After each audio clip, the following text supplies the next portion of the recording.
All right, so here we have Chroma Inspire. This is our desktop view. You have the option of having a dark view or a lighter view.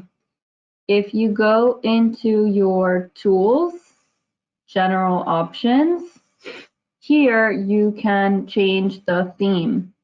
So I prefer to have it dark. You can change it to light if you would like. You can also change your language here. And if you have a specific thread brand that you use, you can change that here. And the next time you open up your program, it will have that thread palette. There are a couple other options up here in our General Options tab. On the machine, we can automatically activate trim. We can remove short stitches. You should never have a stitch that is shorter than that anyway. You have a couple options on the grid. You have digitizing options. Now this is important and I'll show you what the difference is. You have simple draw, you have Bezier, and then you have freehand. With simple draw, when you're creating your lines, you will create straight lines, and if you need to make a curve, you will hold either the Control or Command key if you're using a Mac. If you go back to the general options, to digitizing, and you choose Bezier, what that means is when I click on my screen, I can click and drag to achieve a curve. So it's going to give us a little Bezier. That's what this kind of seesaw is. So that will allow us to create our curves. So it does depend on what your preference is. And you can play around with both. Today I'm going to do the simple draw. You have some view tools and a couple other options here. So we're going to keep to the basics today. So I want to go through a couple of the keys here on our screen. The first thing is when you are working, you want to make sure that you're always working from the RDE file. The RDE file is your working file. That's a file that you can edit. And once you're ready to load to the machine, you're saving it as a DST file. The DST is, in a way, a flattened or finished file. So always save an RDE. That way, if you need to make an adjustment, you can work from that file type. There are working file types for different digitizing programs. For example, Brother has a PES, Wilcom has an EMB. So Ricoma's Chroma software is a RDE. So up here on our toolbar, we have the basic software. It does provide us all of the tools to manually digitize as well as auto digitize. We're going to use both today. So we have new document. We can open an existing document. We can save. We can print preview. This is where we would find our run sheet. We can send to the machine. Here I have mine zoomed in a bit. You can fit, you can go to 100% if you'd like. This is our slow redraw. This is going to simulate how the design will stitch out. We're going to use this quite often to see how it's going to stitch. The start stop will show where the machine is going to begin the section and where it will end the section. 3D view, realistic.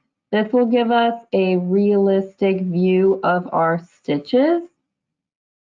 The grid. I like to have the grid on. It helps me when I'm creating shapes. It also gives me a better understanding of what size my design is. The grid, if you right-click on the ruler, you can change it to inches or metric. I like to look at it in inches. That's what we use here in the US. The machine, however, will be in millimeters. So if you want to try to work in millimeters, you can go for it, no problem at all. I like to have it shown, and mine's in inches. So you can right click and change that at any time. Here, stitch ends. This will show each individual stitch end, and we can use this tool to make small edits to our stitches. And I'll go through how to use these tools once we get started. The backdrop tool here, we can use a backdrop in order to trace around it. And if we want to hide it so that it's out of our way, we can hide it. So that will show or hide the backdrop. The command key up top, this will show when we have a tie off or when we have a trim. So it's going to show us all of the commands on our design. The hoop key. This is useful if you know that you need to use a specific hoop for your garment. The Chroma hoops are programmed in here, and you can also add a new one. If you wanted to add the cap frame, you can add that. It's usually about 10 inches wide and let's say 2.75 inches high. And I can rename this as cap. So now if I wanted to create a hat design, there we have my cap frame, and I know that I have to work within this space, okay? So the second level here with all of these tools, we have our auto digitize icon. We are going to use this today, and I'm going to explain how this works best and what situations we will use this in. We have a couple of sorting keys here. We have duplicating keys, repeat, carousel. These we're not going to go over just yet, not in this session, but you can play with them. It's just to repeat an item or to create a circle or a shape. We have our flip keys, so these are our transformation keys, and our aligning options. You can select multiple objects and you can align them here. These two, move to back, move to front. These are helpful when we are sequencing. So as we're layering our items, we're going to use these quite often. And then we can group items together. That way, if we need to adjust the size or move them simultaneously, we can group or we can ungroup. Now, on our side panel, these are our stitch tools and our edit shape tools. So we have our selection tool. This is going to need to be clicked whenever we need to move something or adjust the size. We have our shape tool. That's going to allow us to edit our outside lines, edit our inclinations, add points, and adjust any shape. The zoom tool, we can click onto our screen to zoom in on a section of our design. The pan can also be used by holding down your space bar, and you can pan on your screen. The ruler is to take the measurement of a section of your design. So if you wanted to see about how large a specific letter is or a specific section, it will give you the measurement. The backdrop tool, we are going to use that today. This is a great way to manually digitize, and we will pull in our image and then trace over it using the backdrop. The artwork tool is to help us to create shapes. We have a couple of options here. We can create a custom shape. We have rectangle, ellipse, triangle, diamond, and so on. The text tool, we will look at that. Easy to use. You have pre-digitized fonts, and we can also use our true type fonts. The monogram tool is to create monograms, so initials. And then we have our 3 stitch tools. So we have our run stitch, our classic satin, and our complex fill. The run stitch is used for small lines. It's going to create a simple one pathway of stitches. Okay, you can adjust the stitch length if you want. If you want them to be, say, 4 millimeters long, you can change that. Or if you want them to be smaller, you can make them 2 millimeters long. And as we zoom in, you can kind of see there, we have 1 stitch there, another stitch there, and so on. The classic satin stitch tool is to make a satin column. The way that this works, it can be a little tricky at first. What we're doing is we're clicking, we're going to make the width first, and we can drag it down to make the length. And then I need to make the same width here. Okay? So, and then you can right click to close that shape. If you are making a curve with the satin stitch tool, you can use the Control or Command if you're on a Mac. And if you hold the Control or Command key down, you can make curves. Okay?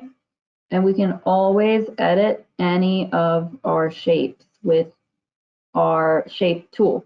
So if this is a little too wide, I can edit that here, okay? And then the complex fill is for large areas of stitches.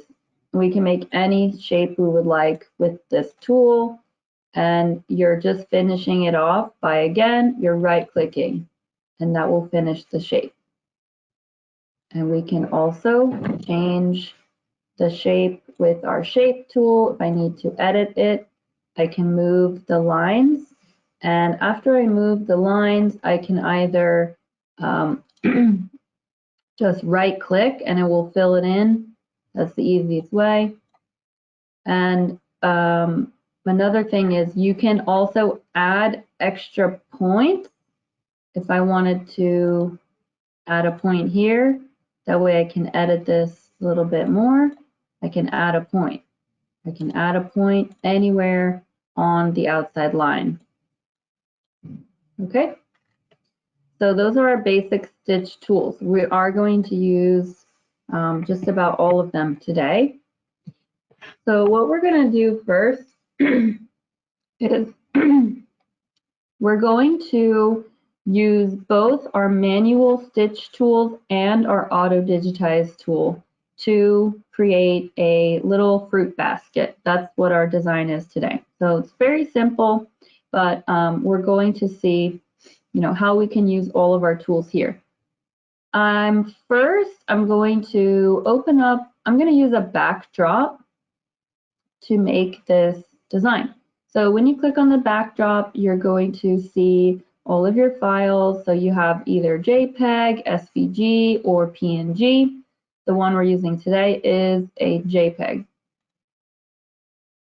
So it's quite big. It's about 10 inches wide. I'm going to shrink it to 5 inches. and I can click apply, and there's my backdrop. So what this is providing to me is a cemented down backdrop that I'm going to then trace over. All right. Now, most of these shapes are going to be easy to make. I'll use complex fill for a lot of them, and maybe a little satin stitch here for the stem and the leaf. Looking at it right away, I can see that this black border might be a little bit hard or tedious to do manually. So what we can do is I'm going to open up a new workspace, and I'm going to use the auto digitize feature in addition to my manual digitizing, and this is going to help me achieve, say, half of the design.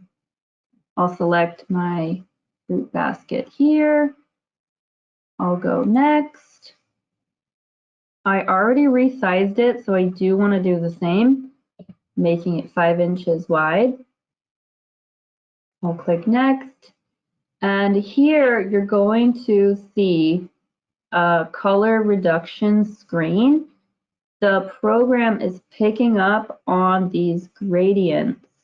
So it picked up quite a few colors. What I want to use the auto digitize feature for is just the black outline. So I can easily uncheck all of these colors except for the black. I can also reduce right here in the color box. So we don't need all of these browns. We just need the black. And when I finish it off, we'll give it a moment.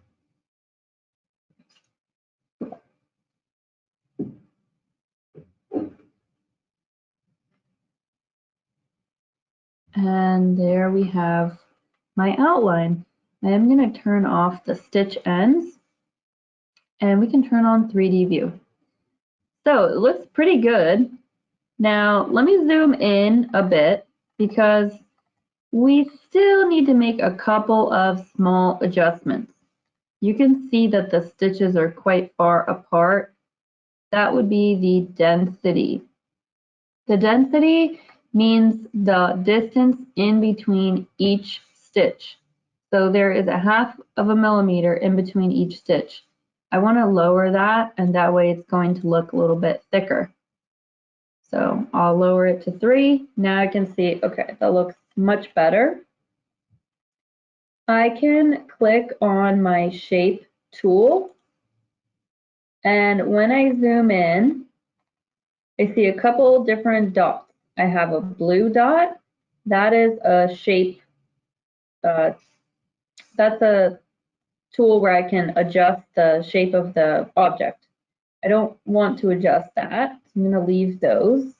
I also see these black dots with a yellow line in the middle. This is called an inclination line or an angle line, and that's showing me that the stitches are going top to bottom.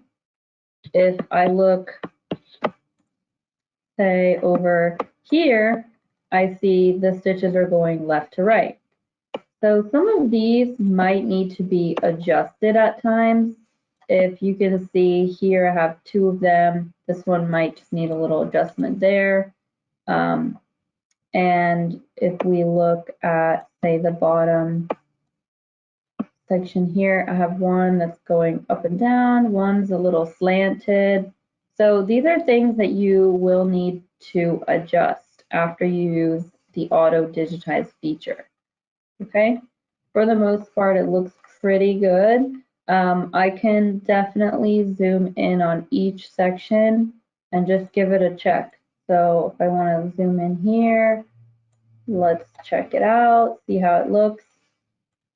The other thing that I see when I'm in my shape tool up here is I see these bright blue lines, and that is a split line. So the stitches are going left to right here, but then they have to be split. So this blue line is showing it's split, and that way the stitches are going in a different direction. Okay, so we need those split lines, otherwise it's going to look a little bit crazy. The stitches won't really know where to go. So I have my outline on this screen, and it looks pretty good. I'm gonna save that for a little bit later, so we'll save that here. And I'm gonna go back to my backdrop. So let's start creating some of these shapes. I'm gonna make the basket. Let's build the basket first. I'm gonna use my complex fill, and let's go bottom to top. With the complex fill, you are simply creating the shape. You're tracing around it. So what you can do to help make nice clean lines is you can hold your shift key. So as I'm holding shift, it's not allowing me to go like up or down. It's staying on a straight line. So that's helpful to keep straight. And again, I used the simple draw. So in order to make curves, I would use the control key. Around a small curve like this, where I just did, it's important to make small stitches. So I did 1, 2, 3, 4 clicks. On the straight and narrow, I can do a whole long line. I don't need to click, click, click, and click.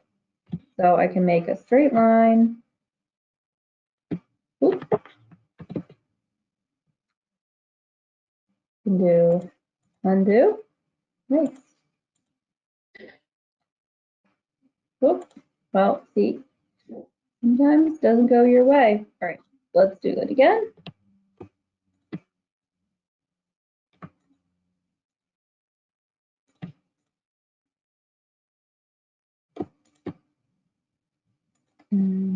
Make the curve and finish it up. Okay. Turn the stitch ends off. Now, if I want to change the color, I'm just selecting the item and I can right click down on my color chips. So you can change the color to anything you'd like.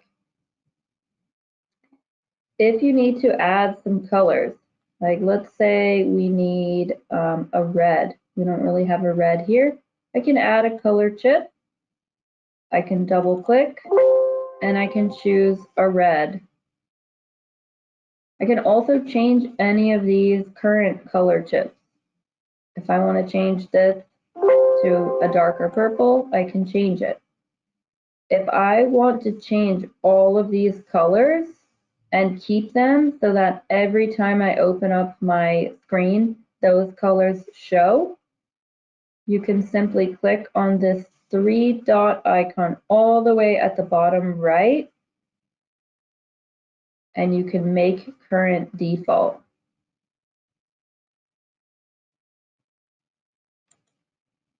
Okay, so let's continue on with this basket. Again, we're just tracing around the shapes. So small clicks are always going to be better, and we'll have more sections to work with. When I'm overlapping two sections, I do want to make sure I overlap enough. And I will zoom in and show you what I mean in just a moment. When you put the design onto the machine, there's going to be a little bit of a gap if you do not overlap them enough. So let's turn off our 3D view, and I'm going to change the color just so you can see. So the yellow is overlapping that brown part quite a bit. That's good. I need that. That way there won't be any white space on my garment. Okay? So I'm going to change this back to brown. And the way I actually want it layered is I want this section to be on top. This is where we can use our move to back or move to front keys. I want to move this to the front. So these sections of complex fill, they will be set to an automatic tatami stitch. That's your standard fill stitch. We can change it to any of these patterns. You can see what random looks like. You can see we have pattern 1, we have corn, we have brick. This might be nice to give the look of a basket. So you can change the look of it easily. All right, let's create the top of the basket. And let's say I wanted to make this section a satin stitch. Now, it may or may not work. What I'm looking at is I don't want this to be too wide. Otherwise, a satin stitch will not work.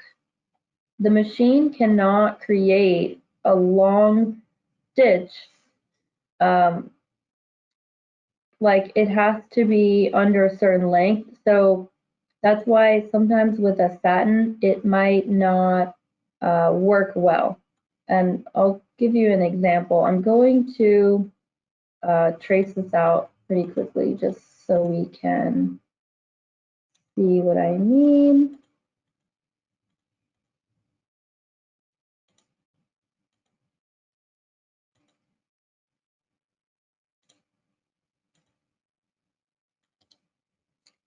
All right, so I clicked on satin.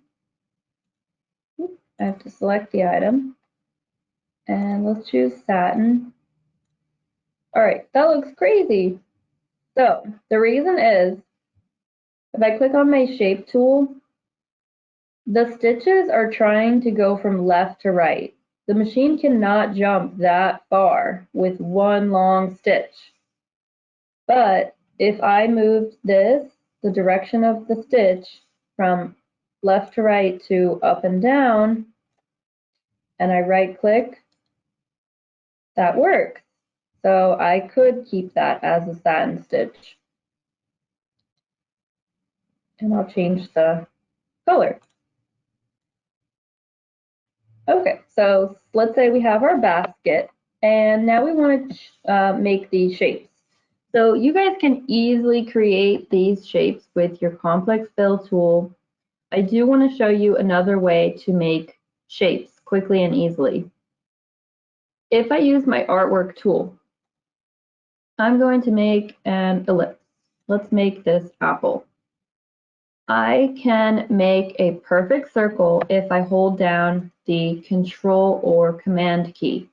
It will keep the height and width the same.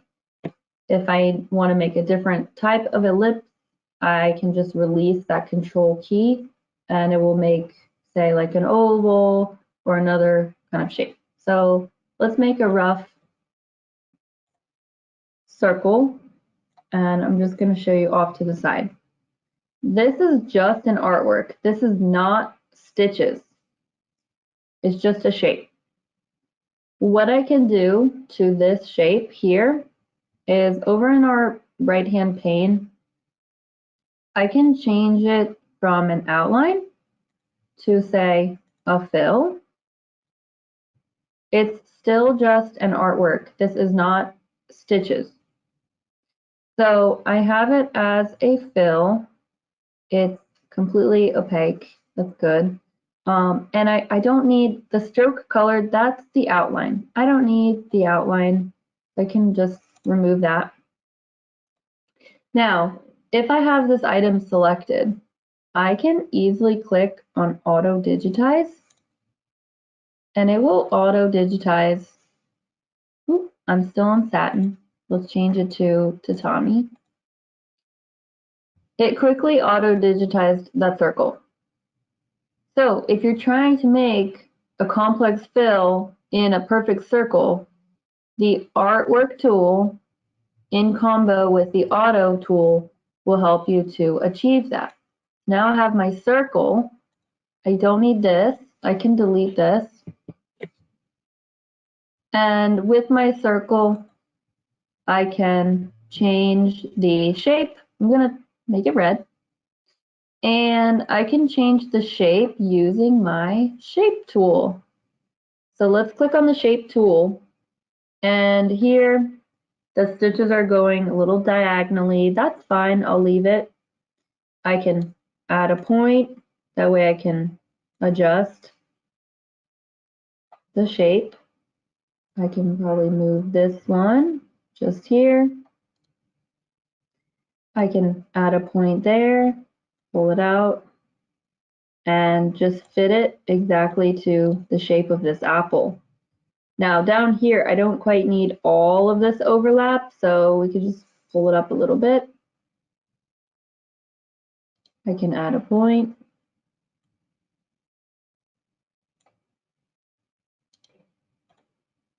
The more points you have to work with, the easier it will be to adjust the shape.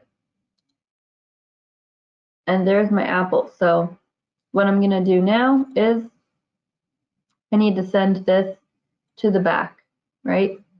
So I could right click and I can order them to back, or I can use my shortcut up here, move the front, move the back. So there's my apple.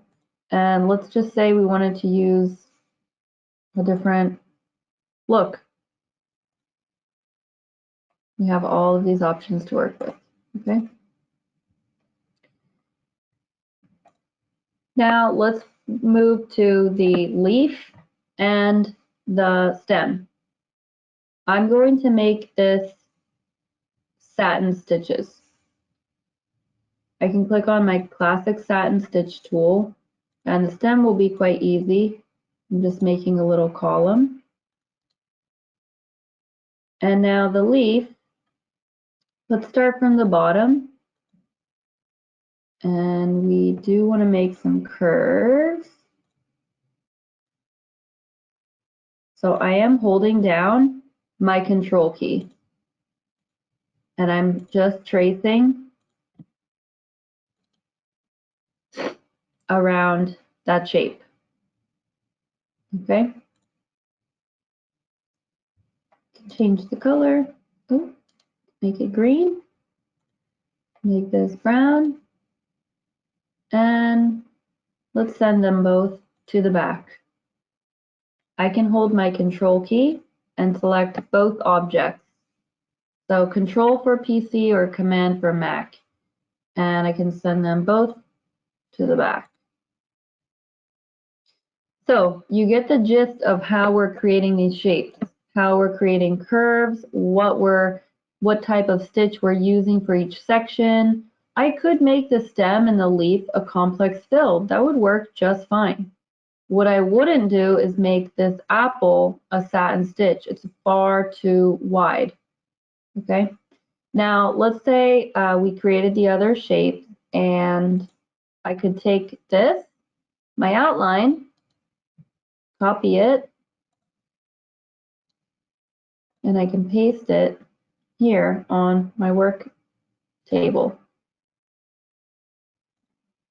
And let's see, I might just need to adjust here. So let's adjust my satin stitch.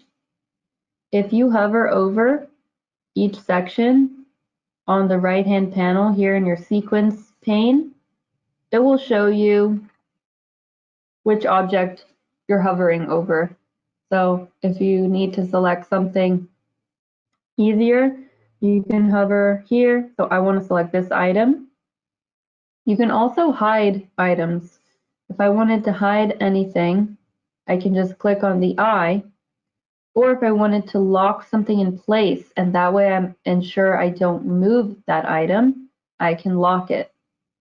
So now that the black outline is locked, I will not be able to move that. So let's select this item. and I can adjust it. Just make it a little curve.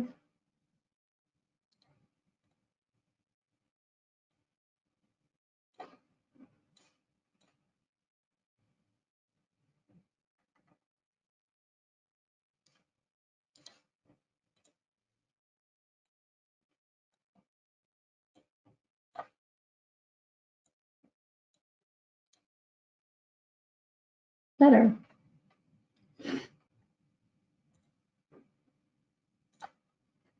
So let's say we were finished with this. I can check the size up here. 4.37 inches in width and 3.2 inches in height. If I wanted to try to put this in, say, a specific hoop, let's say my C hoop, I can select hoop. The C is 150 by 150, and I can apply that. And yeah, it fits. It looks great. So if I need to resize the design, I can select the entire design, and holding down Shift to make sure you don't skew it, you can easily shrink your design. Now I locked the black outline, so let's actually go back and let's unlock that. So now that it's unlocked, now I can change it. A good example. Okay. Something else. So when you go to save, you would save it as an RDE, of course, and also save as a DST. When you are looking for the run sheet, you are going to File, Print Preview, and you will see the run sheet. So I only did the apple, that's why it looks a little crazy. The first page will show you the design with the center point. The center point is usually always just going to be right in the middle of your design unless you change it manually. And you want it to be in the center, so I wouldn't recommend to change it unless you have a very specific reason why. The next page will show you exactly how the design stitches out. So here it's doing that stem, then the leaf, then the apple, then it does the basket and the outline. You can change your run sheet settings. If you click in the settings tab, you can change like the margins of the actual paper. You can show everything in one page if you prefer to have it all in one sheet. You can also have it show the hoop or the realistic view. And if you want to title the design, you can add a title here.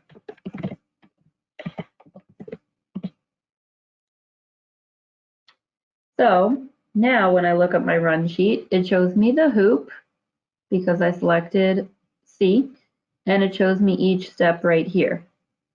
So it gives me the breakdown of first choosing brown, then green, then red, but it doesn't show me the actual section. So if you prefer to have the sections show up, you can just keep it on 2 pages.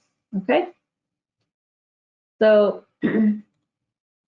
that is our simple design utilizing the auto digitize feature as well as the manual stitch tool.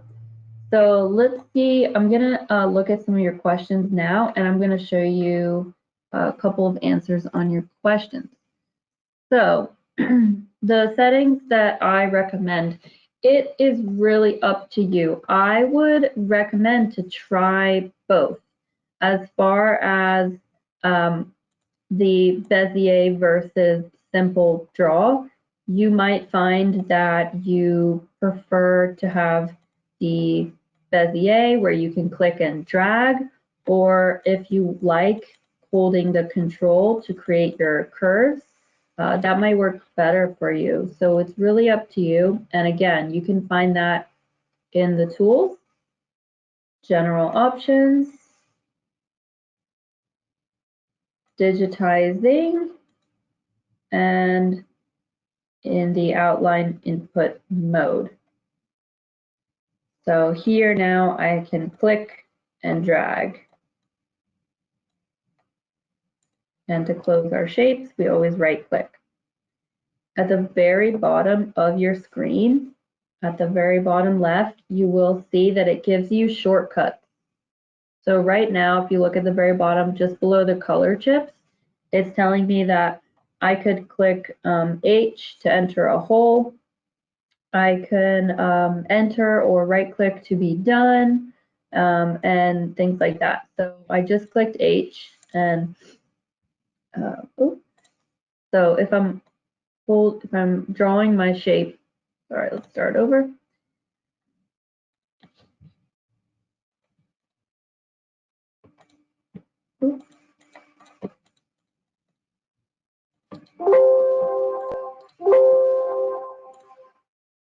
All right, sorry,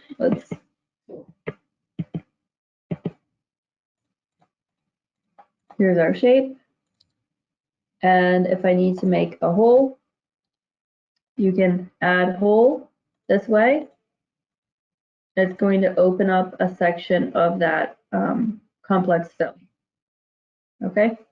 Can you explain more on the trims? So the trims setting, you have a couple ways to do this.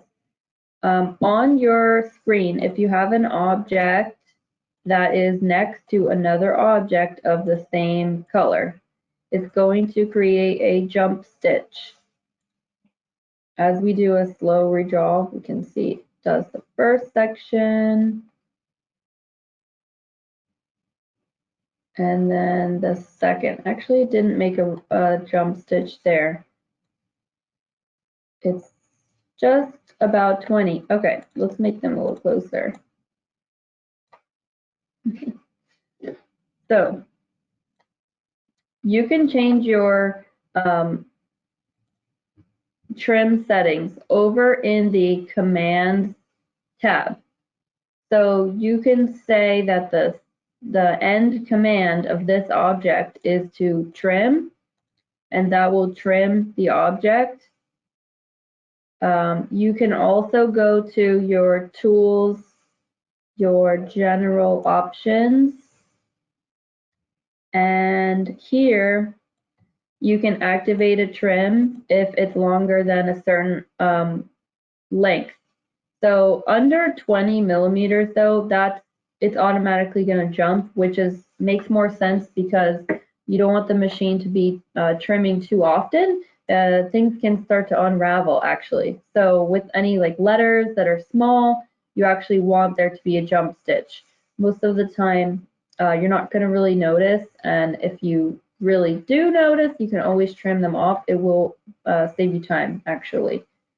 So that's your two trim options. You have here in the commands where you can add a trim in the end command, or you can do it in the tools general options. So zooming in and out, if you have a mouse that has, even if it's a keypad, if you just use your like zoom in and out on the mouse itself or the keypad. So like I'm using the keypad on the laptop right now, or I have a mouse plugged in as well and I can just scroll in and out. So you're essentially scrolling, or you can use the magnifying glass if there's a specific section that you want to zoom in on.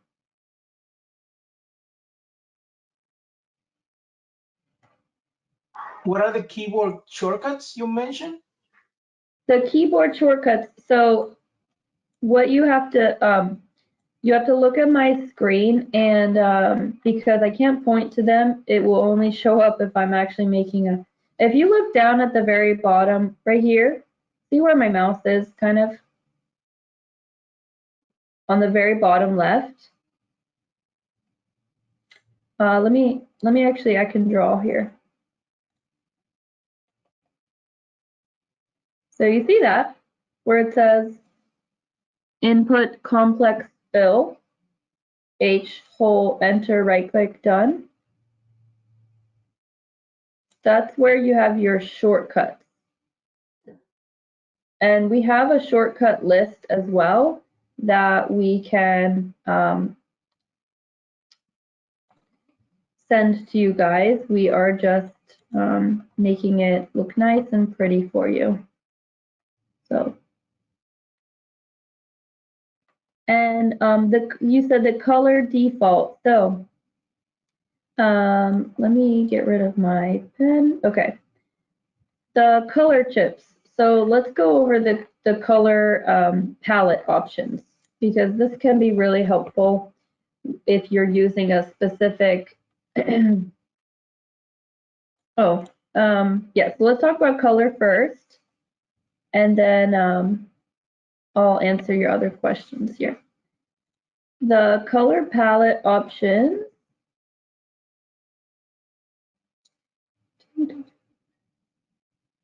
Let's see, where is it?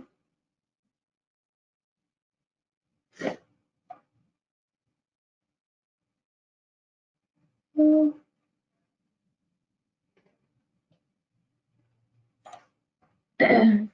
Okay. Default palette. So here in environment, you have a default palette, and if you're using like Madeira, you can select Madeira. You can also click down here, change palette, and you can reset the brand here. So there's always like two ways of doing the same thing. So you can go to general options, or you can go down here at the bottom right. You see where I'm clicking? These are where you add or subtract colors, and here is where you can change it. So if I wanted to use Robeson Anton, that's my thread brand, I can click that, and it gives me the actual color code. Okay, so if I change that, then you can see if you hover over, it's telling me that the brand is Robeson Anton and the color code is 9081. And if I needed to change it, it has Robeson Anton already at the top here. And I can just select whatever blue I actually want to use. And again, it gives me the color code. So that way you can match your colors. And when you go to print your preview, it will give you the actual color here. It's going to tell you Robeson Anton 5801. Okay. I have a question. Yeah. Thanks for taking my question. When you send a logo for digitizing and they send it back to you, I noticed that they usually they don't have the isocore or the machine profile, or at least the digitizers that I'm using, and they usually send it on the Madeira colors. So when I open it in Ricoma, once I open it, it auto converts it to the profile that I have, which is isocore. Yes. So let me try to clear. Excuse me. Let me try to clarify. So let's say we're opening. So you're using Madeira or you're using Isocord? No, I'm using my isocore, but But they're digitizing in Madeira threads. yeah. Okay, gotcha. So let's give an example of, we're going to do like the reverse.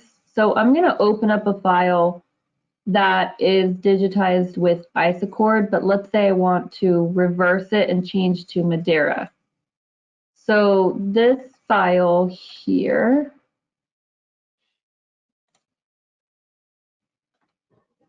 is in Madeira. Okay, so I reset my brand to Madeira, so it showed up in Madeira. But if I want the brand to be Isocord, I can change the palette to Isocord, and you can see, so see here where it's the same colors, blue, the berry, and the green, but it actually gives me the Isocord code. Color code. Yeah. So if I needed this to actually be a Janome palette, it's giving me, it's color matching, so it's not going to be like to the T because colors are super, super intricate, but it's giving me like, it looks the same color, right? The blue, the berry, the green. And it gives me, okay, this Janome blue 207, right? Or if I was using a sulky rayon, right? This is matching to the sulky color. So you can open up any file if they use any type of thread brand. It will match here. So you just change your palette. Here I'm using Brother, and now it gives me the Brother color codes. So it can change. So here, this one, Anchor, you can see it's not quite that same blue because maybe this brand just doesn't have that kind of same blue. Right. It doesn't Yeah. necessarily matches. Mm-hmm.